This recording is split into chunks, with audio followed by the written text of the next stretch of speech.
Hello বন্ধুরা, good evening. Welcome back to my channel Nabinaz রান্নাবান্না। আজকে নিয়ে এসেছি স্ন্যাক্সের একটা রেসিপি, পেঁয়াজ আর বাঁধাকপি দিয়ে পকোড়া। তার জন্য আমি পেঁয়াজ বাঁধাকপিগুলোকে ভালো করে কুচি কুচি করে কেটে নিয়েছি, কয়েকটা কাঁচা লঙ্কাও কুচি কুচি করে কেটে দিয়েছি।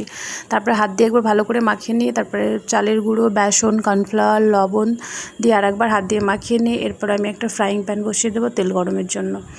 এখানে আমি আর একটু অরিগানো আর চিলি ফ্লেক্স অ্যাড করে দিলাম, তারপরে একটু কাশ্মীরি লঙ্কা আর একটু কালো জিরে দিয়ে এবারে ভালো করে পানি দিয়ে মাখিয়ে নিলাম। এদিকে আমার তেলটা গরম হয়ে গেছে, এবার একে একে পকোড়াগুলো ভাজতে দিয়ে দেবো। সাধারণত বর্ষাকালে বৃষ্টি পড়লেই পকোড়া খেতে ইচ্ছে করে, আজকে যদিও বেজাই গরম তাও মনে হলো একটু খাই। এদিকে আমার পেঁয়াজ পকোড়াগুলো অলমোস্ট ভাজা হয়ে এসছে, পেঁয়াজগুলো তুলে নিয়ে তারপর আমি চায়ের জন্য পানি বসিয়েছি। পানি গরম হয়ে গেছে, এখানে চা চিনি দিয়ে চাও অলমোস্ট রেডি। এখানে আমার স্ন্যাক্সের চা পকোড়া দুটোই রেডি হয়ে গেছে, দেখতেই পাচ্ছেন। আপনারাও বানিয়ে ফেলুন চটপট, ভালোই লাগবে। যদি ভালো লাগে প্লিজ চ্যানেলটাকে লাইক অ্যান্ড সাবস্ক্রাইব করবেন, পাশে থাকবেন। বাই।